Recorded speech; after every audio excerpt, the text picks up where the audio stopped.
Hi, dear viewers and listeners. Hope you enjoy life. Today I am at your service with the 10th part of the beautiful story of The Little Prince. Before starting the story, please subscribe to my channel and activate the bell button to find out the next sections. I will be happy with your beautiful comments and likes. Let's go to start the 10th part of the story. The Little Prince. It was now the 8th day since I had had my accident in the desert, and I had listened to the story of the merchant as I was drinking the last drop of my water supply. "Ah," I said to the Little Prince, "these memories of yours are very charming, but I have not yet succeeded in repairing my plane. I have nothing more to drink, and I, too, should be very happy if I could walk at my leisure toward a spring of fresh water." "My friend the fox," the Little Prince said to me. "My dear little man, this is no longer a matter that has anything to do with the fox." "Why not?" "Because I am about to die of thirst." He did not follow my reasoning, and he answered me, "It is a good thing to have had a friend, even if one is about to die. I, for instance, am very glad to have had a fox as a friend. He has no way of guessing the danger," I said to myself. "He has never been either hungry or thirsty. A little sunshine is all he needs." But he looked at me steadily, and replied to my thought, "I am thirsty, too. Let us look for a well." I made a gesture of weariness. It is absurd to look for a well, at random, in the immensity of the desert. But nevertheless we started walking. When we had trudged along for several hours, in silence, the darkness fell, and the stars began to come out. Thirst had made me a little feverish, and I looked at them as if I were in a dream. The Little Prince's last words came reeling back into my memory. "Then you are thirsty, too?" I demanded. But he did not reply to my question. He merely said to me, "Water may also be good for the heart." I did not understand this answer, but I said nothing. I knew very well that it was impossible to cross-examine him. He was tired. He sat down. I sat down beside him. And, after a little silence, he spoke again. "The stars are beautiful, because of a flower that cannot be seen." I replied, "Yes, that is so."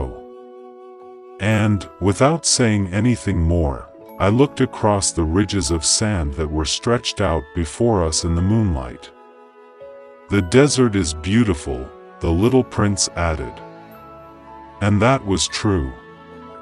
I have always loved the desert. One sits down on a desert sand dune, sees nothing, hears nothing. Yet through the silence something throbs and gleams.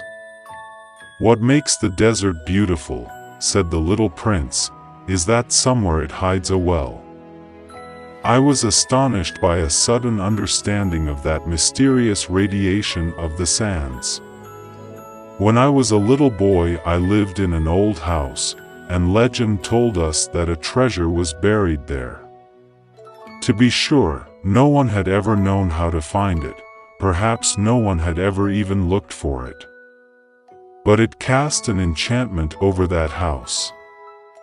My home was hiding a secret in the depths of its heart.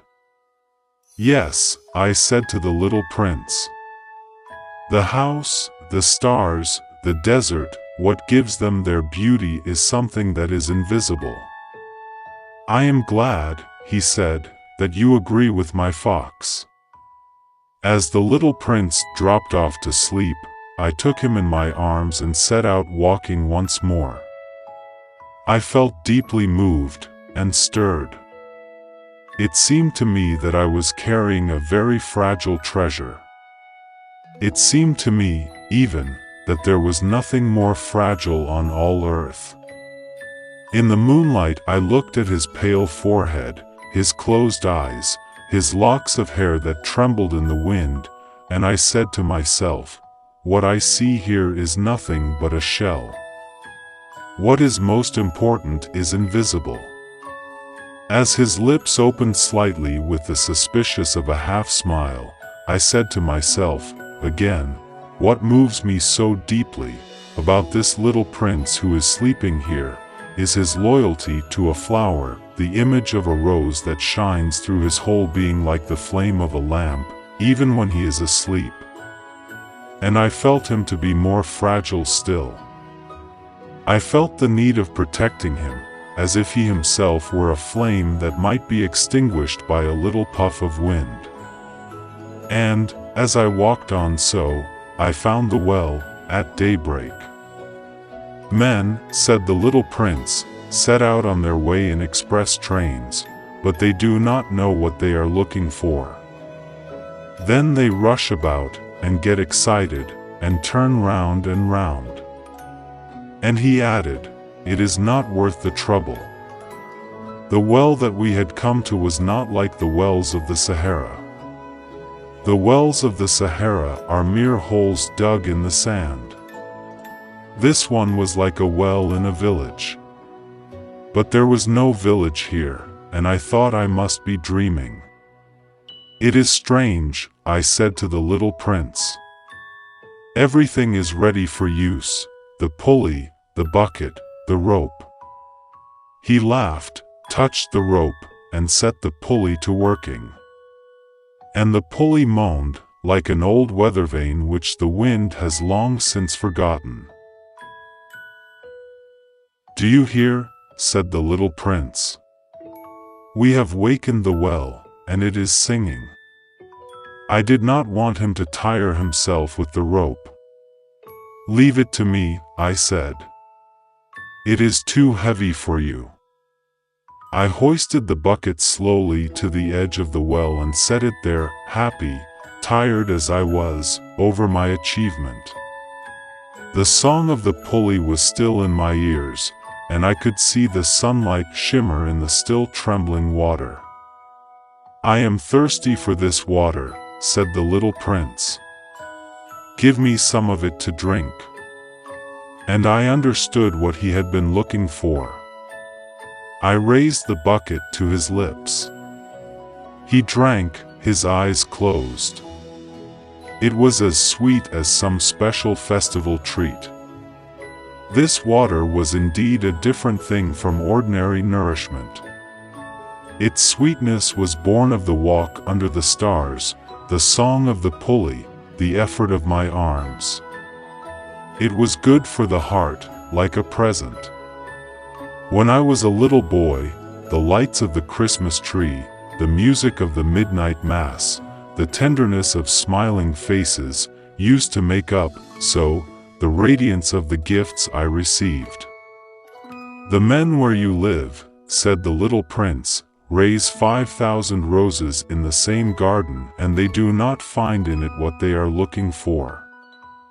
They do not find it, I replied. And yet what they are looking for could be found in one single rose, or in a little water. Yes, that is true, I said.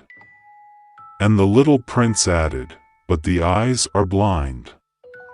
One must look with the heart. I had drunk the water. I breathed easily.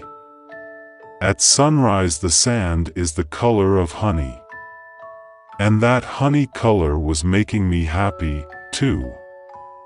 What brought me, then, this sense of grief? You must keep your promise, said the little prince, softly, as he sat down beside me once more. What promise? You know, a muzzle for my sheep. I am responsible for this flower. I took my rough drafts of drawings out of my pocket. The little prince looked them over, and laughed as he said, Your baobabs, they look a little like cabbages. Oh! I had been so proud of my baobabs. Your fox, his ears look a little like horns, and they are too long. And he laughed again. You are not fair, little prince, I said. I don't know how to draw anything except boa constrictors from the outside and boa constrictors from the inside. Oh, that will be all right, he said, children understand. So then I made a pencil sketch of a muzzle.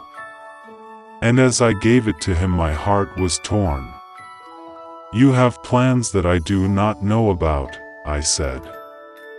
But he did not answer me. He said to me, instead, you know, my descent to the earth. Tomorrow will be its anniversary. Then, after a silence, he went on, I came down very near here. And he flushed. And once again, without understanding why, I had a queer sense of sorrow. One question, however, occurred to me. Then it was not by chance that on the morning when I first met you, a week ago, you were strolling along like that, all alone, 1,000 miles from any inhabited region? You were on your back to the place where you landed? The little prince flushed again. And I added, with some hesitancy, perhaps it was because of the anniversary? The little prince flushed once more.